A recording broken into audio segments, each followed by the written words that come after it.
Bonsoir à vous chères dames et bienvenue dans cette émission dénommée et bonsoir mesdames, une émission qui fait le zoom sur une femme, sur des femmes, une femme qui choisit en tout cas d'exceller dans son domaine bien donné, une femme qui a son histoire à raconter, une femme qui aimerait être l'exemple des autres. On dit chez nous que la femme elle est beauté et qui dit femme dit beauté, qui dit beauté dit femme et bien entendu on dit également que c'est la femme qui construit et sans la femme il n'y aura pas la paix, sans la femme il n'y aura pas le bonheur. Et donc, chers amis téléspectatrices et téléspectateurs, permettez-nous de nous incruster chez vous à la maison à travers vos petits écrans. Et à notre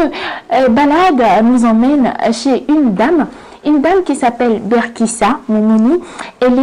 C'est une femme entreprenante, c'est une commerçante. Elle n'a pas commencé en tout cas à grande échelle. Elle a commencé un beau matin et son histoire, elle est assez passionnante. Son histoire, elle va vous la raconter avec ses mots, avec ses émotions. Et je vous rappelle, je vous assure que durant les 55 prochaines minutes, vous aurez de quoi avoir, en tout cas, la chair de poule pour ne pas dire avoir un exemple à suivre. Alors, c'est parti. Bonsoir. Bonsoir. Écoute, mon âme Elia, Edouard, mi agbofa. Egbea e mabena mi abapetoa grand et demona mi bena ma ou grand demona mi bena fagbo. Ye a pompo video so nti onami. Mo ni gbogboro le egbea. E obina ojibe wa po wa hon nyonu de ke hon yinko. E ba tobi o nchama te welo. Voile ke e ya wedo. Ola te we vo no nkom ke ame awo ni pompo se ba gbentina wo la recebe et nous faire de pour que nous va voir avis bobo de nous mais ko chan nous mais voir que mamie la so djenu bobo to dia mi di la disio ni connaît Moumouni Berkissa ni nigérienne va au Djimle Togo. D'accord. Aragno so Niger va au Djimle ya Victoire Mini. Ah. Ni nigérienne va il a bien mis tout dans 10 000 filles, les filles, mais on les filles. Apparemment, on va les filles. D'accord. Et Asia Berkissa. Et donc, qu'est-ce que tu ou non? Commerce, même les. Les gens, ils me disent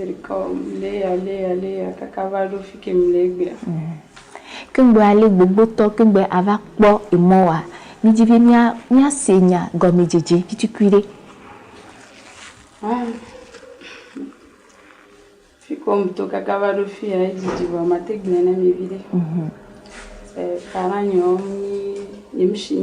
on y kato yemshi le gano et non écoute on pata wa non wa kenyeto le honobe mani india le maobe comme chan ma be alhamdulillah et si tes zerika chan ni no ma be bereka comme ya ba eto ye ba ko mi am didi ku budron tomi et musude ku ami sole Niger et nene ba mia ma umba woni e hwa vamu ke hwa mwa nyere Kenya metutungba ke gogo nene be muswa bébé c'est senam tele pompo et va de bo bi e bena ma tekpedenti e akpo bi femena mu gbe e bele ke ma wedo bene 120 000 non et 120 000 francs non et les bidon vidéo la cime ko clos derrière 25 litres et on va yo ami ko va le ponwa do le pedontinye yo pedontinye mula mi yo so do agban ku tono mi et que quoi les chiens do bidon vide complet mia et kaka mi possible 40 bidon ne et to va ko be potia e dile mi bébé matati potia fun me bien be ma soeur be ma soeur et bon tiens possible 3 tonneaux et me sauva romi tonneau de qualité nene tonneau de cabo nyem bu bon nous vidéo déjà on me novi que pour nous nous gambe ni yem sonne ne ba mi on sauva romi et nyen tom va play nyen to bidon ni sauva coller me et dia didi le mi tati kaka mo be susu jo le kwa me vide yem to ami asasa Nous c'est vivina nous que toi jo, nous que toi jo ma de dom samia. C'est vivina mo tout fait nam. Gawaye msoi asigami. To va les plami, to va les ça. Fi que toi jo ni je les moi. Gawa kwenye gakele shinam kaka ne kwa maifi. Kaka 2009 mais on va à Dubaï les gawa mi. On va plein na mana. On va à Chine. Va plein na no chamba mana. Kaka egbea. On so va donner to a Johnny. On so do sona immeuble benoso Turquie ku Dubaï vana. On va aller à Vochami. On va fiacer à la sigami.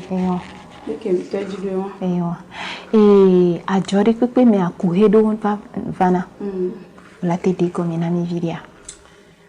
Kuivana le côté Bragengbe yam se un kakao. Va inova que c'est un vidéo mais nyem blobe no anti kwa matatio. Chan hulona kakaya. No soya emu la tro ileke. Ne ko bevana e wa manu me chan o machine bedo. Ajo kongbe la va o la vanyindia o la tonu subomi. O la mu o la tro fon. Agbando la ni fin non. Agbando o la tolemi. Va munye wala na o la bo mawe. O la na we kaka e ke la va ni nu la lenke no cha la like e chan la va ku.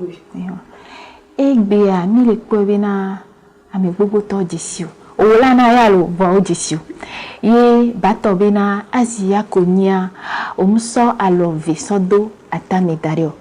Obali hon obali dibena e aninyone ya na te hwamo e wa chan te no wodo ano tu fenao. E wa to le mia mlese bena oglona bena nyonwa asuhwe kbobero lano. Ba no asuhwe kbo ba divi. Wa mi le kwewe nkeke ya mia. Nyonu le wonu popuri. Ye nyonu konia nkabe jibo chon le dogo nyonu ye o le hon nya ke la si ona glona nya to nyonu ko le kwami egbe ye o le blombe o e ya nyonu ko nya sufe ko ya no e nya ke la si le funa ni bena inde kwe ke musule wa nyonu la te we e nya to nyonu e wa no le buya kuvion e o so le do wan to wa be la ne nyonu titebe ya nyi noa o la nyi e nyonu chanlate wo ndi kwe ke musule wa ana nyi bena asuwe kpola no vi kpola dia nya nkpone be kuvion be ni do amento nglona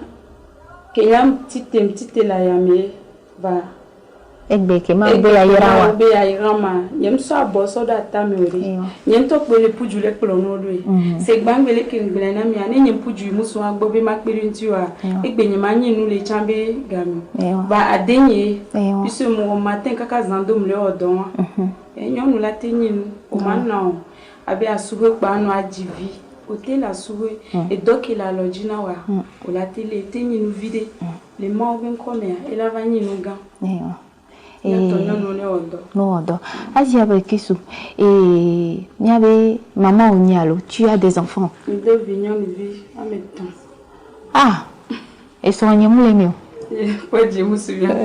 et là va ye leki ote sona et ahomi et nyonu ahomi c'est-à-dire femme maîtresse de maison oni la souhwe leki ote wona anya souhwe ani maman kumbo agbava no idome leko wenedo Mutabo ina mojijan leko wenedo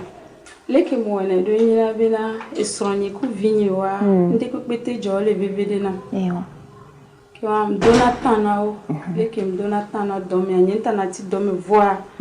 ne va homea wato e kongwe atoy kongwe kana erke mato am nyabe am to na gajiji wani vada homea pacham sona be tana na so kude de vieux be kpla chanti d'autant que me sotona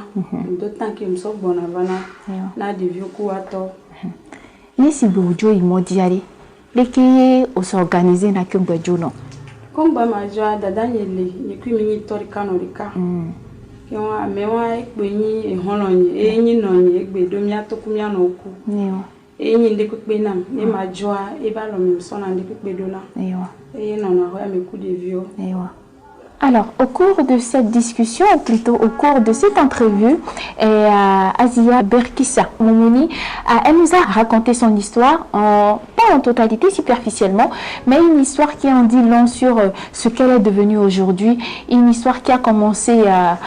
un beau matin ou une belle soirée avec un petit accident, et aujourd'hui, au travers de tout ça, elle s'en est formée et elle s'est faite femme, elle s'est imposée dans le milieu commercial, elle s'est imposée dans le milieu de business. Oui, cela ne lui a pas en tout cas empêché d'être la femme soumise, d'être la femme maîtresse de maison et surtout d'être la femme mère. Comment concilier le rôle de la maman, le rôle de la femme aimante et surtout le rôle de la femme entreprenante à travers 2-3 mots? Elle a su le dire tout simplement, c'est une question d'organisation et c'est une question de timing. Il y a des priorités et quand on arrive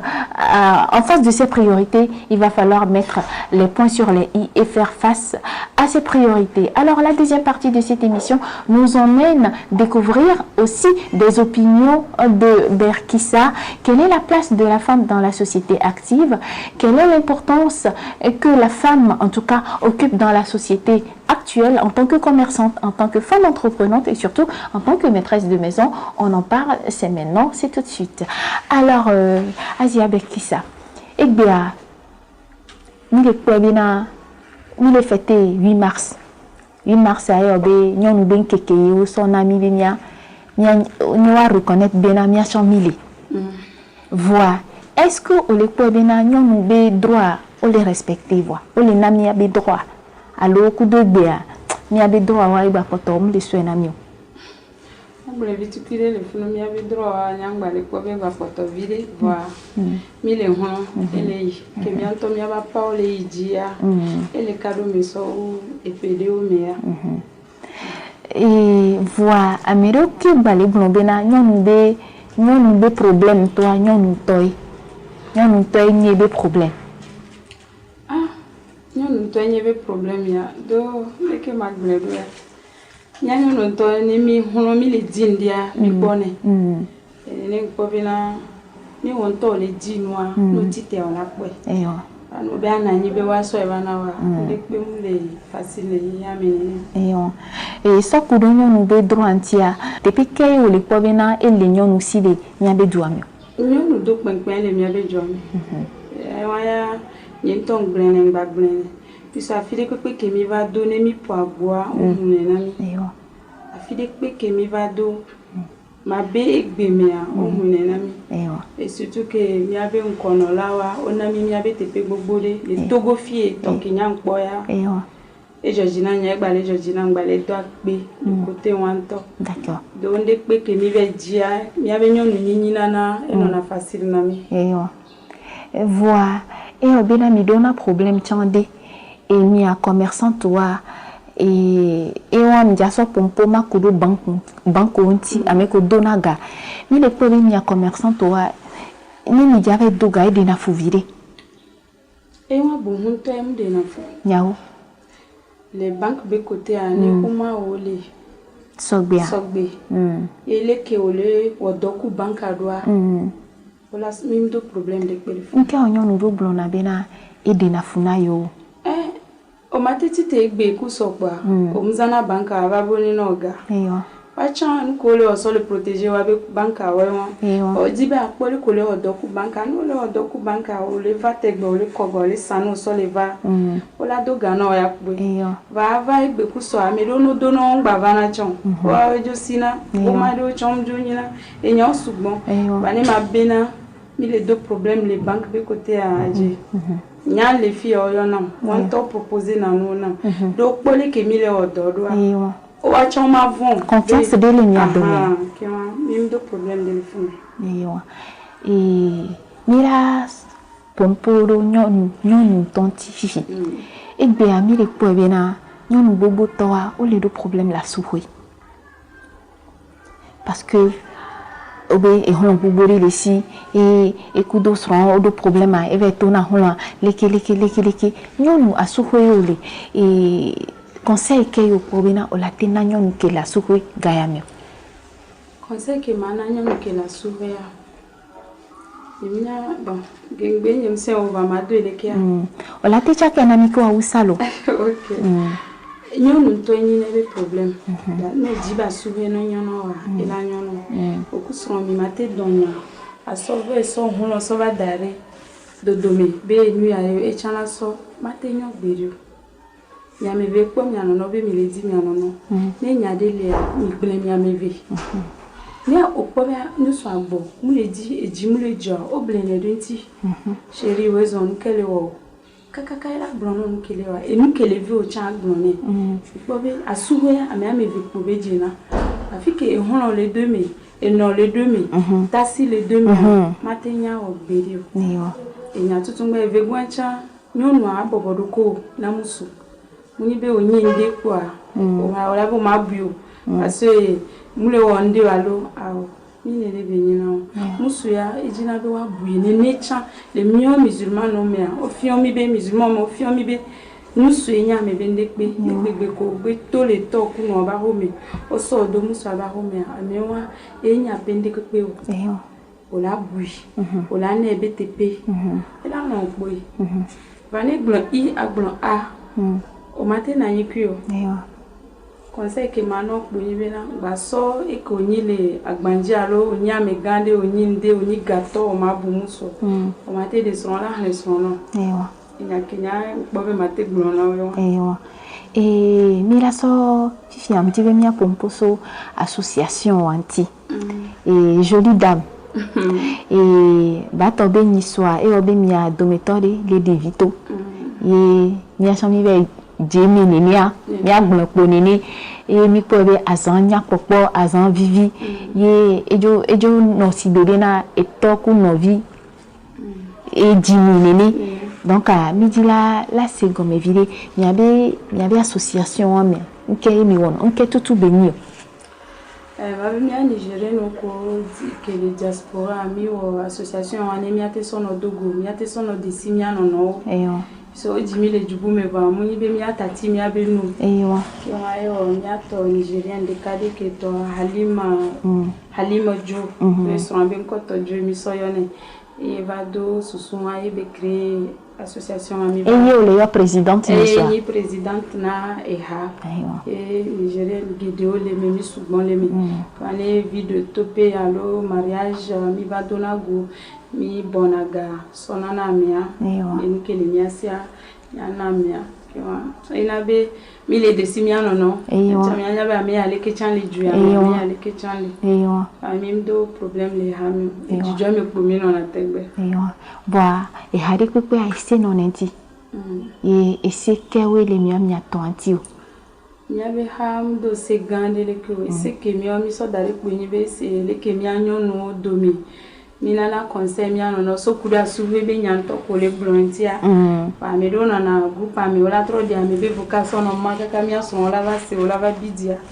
se won po yin nu ke mi so dare be ni po mi ni secret na mi ba no mi anto mi ano no do mi yo o le po be na ele no respecter amole ameke mu respecter ami de na le mi ya mi woni mi ade ami ale les hamezerika les jolies dames ya Niger top bolani kumbola domia o togo to le me les jolies dames ameke be gogomi e Georgine le kemile wa do e hame dodo chale na me do chonte le wonu ya o le sinchan ki wa mi so togo to chondo mi abisa eju pata le me presque eju et mi dibe ado e Niger gbe na mi viticule là c'est Niger gbe ko le ja donamia mi dibe na aglona mi leke fa Niger be nyon no na suhodo npe be mi atwa to vous virez agbele za magbe ta haya kan sai irwa no gufayenka zama islam tara da addina a caba matkan burgin bonye ti gande ni kurin sai que de bonne borma dina ganmu bor kurin giti haya kulu yani ga borgin bon dum kurin sai bor ma goida won hay bor ma goidi window o den senir go hina gite que mati dynamique Asia on le yo Asia parce que et dit les gens mi venu yo Asia mi le yo Asia ndenti afao quand et Mohamed sallallahu alayhi wa sallam be dumi ye ba to be no blona be no iduo mia trona et trop mea no blombe a me de 3 ou soit ande pe ou soit ande didi midi la segome koya afo tofunwade ko bovari a me bu 3 mois alors le ko le sang ne le pour léon ma belle nyobe côté à 3 ans me bu donc a fanye tofuna c'est que me se veve nous kenanye mu iho nto chanwa e George e jurumbe ne kenya ho nto make yi ho nto donc pela nous souvent les me to e juwa me be iya ela no la nyale ko la no yi medo la nyale ko la no kwa gbeto la nyale ke enu ke yin o chance o nu ko dola o kunu ko mawa aya le me ya va ya won plana mi la po ndiku pe yo la po ganyi na ma ucha ejije be ni na nya do yento kim trova se le ke mi ya nyono be nya ya mdena ngba nya na wona na tonye pe magbele be na donye male be na honye me vinye sonye vo to le nu sugbon me amede sonya gbanagba ende kuku ena nkula nu sugbon le me jojina mi jibena apompona nyonu mi le panchan voyon mi jibe apompona nyonu togo nyonu eduta beninois zo burkinabé amnesia me kele kpo e asia be kisa egbea bato bena wachan wa findele mi enya gbogbo ko gbon le fi egbea wachan wa findele mi enya ke tutu e la siwo be agbon na nyonu gbogbo won enya ke la siye mi ji ma gbon na nyonu wa yin be na tutungba amengba so ko be mu nyonu amede la jivana madu mu nyonu ndola na ho mekpo yin o la musu to chanu ndo dombu na me que mi be ma bule que manya nkonyi eyo tamia nyono mi apute mi ahuro mi awo mi abedo va e do achangba na be anwuro be ahome anwuro be asuwe anwuro be nkonyi eyo atono be na ole tite e mi anya mi ana mi adoko valeur mi anya mi abe valeur mi awo do e mi anyinde e amekele sa botoko egbea ami angba globe ya enu ya vitikuye enu le pem muyi na ni mate ni ne chon no le sia potona no wo doke molia ma obi nko me wala nyi gano ngbele na mi fike nso kakavado fifi akewa nkotole na ameko le vitikuya dia courage be oni donu sen ko le wa ni jijo no chano le wa ela va chino ameko shi changba le bio yira pe na wa chanwato eyo mi abe zonde ya e pe ala wenu zonde ya inshallah ye mi la je pe ye mi va pe ye mi amianta mi abe dua bato be akoda dale java nyake la siu be atona mi abe du plalo sonyo muntio nyake la signe sokudo du plalo nyake mabe magblon enami nous subon enanyo no opportunité grand puisque le mi abe du ploto et du plolo be nous sommes egbe ne mi acha miti tv note la fidea ne mi po agbo huna na mi déjà wa nyanu gande be nyina kemle dakpe ne ngba potole dakpe ne va trop le yo le mi abe du ko c'est mi abe togoto dibe togwa ju fafa de be nyina mi so gberegbe na wana mi awa asila simene inu pata wai bai fafa de mi le bioma obe élection chane va mi awa mi ada ko fafa de ajirengba na nyo tukara de pe ngba na e ma woni yira me ko le nko so pe ma woni na onu sen wa trop le mi acha ccd enya kila signe le côté mi la blonya kotia mi asokudo e tu avionti egbea mi le po bina e tu avi buguroli ola po nyono ala divia e la so dare ami bupo la va swe e la po bo gado monto chan ami bu mulo devia la kuchi moji nini ye njibena apompo na nyono mocha e gomi nibe e mu gamu nibe a divia po wa ale bene nyinya wa se gomi bena no divia e mu gande beni ye munya mesia me mauna et chanson ambe ba divia mo le divie be le po voix oke mauna via a pompono le keye wala tele be na abe violo ne soa de vion ala vanimbe obe e no la po e no la po vi ye e la va du vi benu donc le ko nyake la siu nyake la siu le kono chanye bena et nous qui m'a offert les kia et nous qui bela so deux me badwa mudena eyo qui m'a on te domi et do nous coupe donner me mi adunwa et nous qui mi la so deux me amade ne mi atonyo no jaboba e ma o no vi o mu nyan kinti be so de ne be vi na o ma be adonti alo la doyanti o la so ne be vi so ba dangbe le ne be vi o nya le ke ma oui so no le ke o la le do chan et la tro so va aso vi so ba dangbe ba ni chon vient wan ko ni solution que ma o bete no fo ya le ne aya de pepe ko le doa Entonya le kebela do fin no alo entonya le kebela onya va aso vi so va dangbe e wan ni solution e wan mana chambe o la to la ya kemole va bomu le ne be via no la bio chanya a bio kui a doa ya kui e ne be via ma o la yire no be la ni viso be la yonko bon ma so via so va dangbe a me de la le ba chien ava be vio e ba conseil que mana ne be nyonwa onele wa bevio ko beji kwa le bene doya kui le ma o ben comme chan o machi megbede. Alors, on va finir avec une question coquine, parce que chez nous, en Afrique, il y a toujours de ces choses qu'on n'a pas l'habitude de dire, et pourtant, ce sont des choses qui nous rappellent que nous sommes des femmes. Alors, on va parler des secrets de femmes, on va parler de cuisine. Asia Obena et au lato on dit que o tenya popo o te doti voix no nyon no nyanda da o matelu nyusu nyawa nyatepe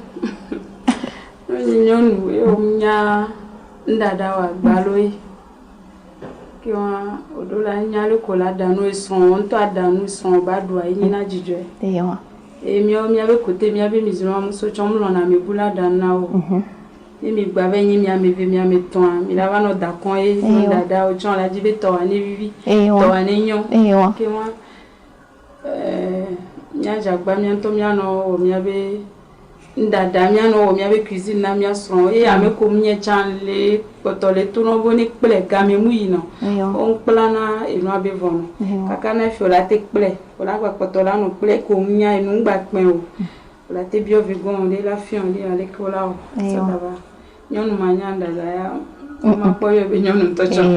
apelo apekaka. Alors, je crois qu'on était dans la somptueuse demeure de Asia Berkissa Moumouni. Elle nous a fait le plaisir de nous ouvrir ses portes. Elle nous a parlé en tant que femme, elle nous a parlé en tant que maman, elle nous a parlé en tant que copine. Et je crois que ce n'est pas tombé dans les oreilles des sourdes. Son parcours est long, son histoire est intéressante, passionnante. Elle donne même la chair de poule, mais n'empêche que de cette histoire, elle s'est fait forte, elle s'est construite et aujourd'hui, elle peut être fière d'être ce qu'elle est et surtout être un exemple à suivre pour les autres. Elle vous a dit tout ce qu'il faut savoir, surtout en ce qui concerne les faits sociétals, en ce qui concerne également les secrets de femmes. Une femme qui ne sait pas cuisiner, franchement,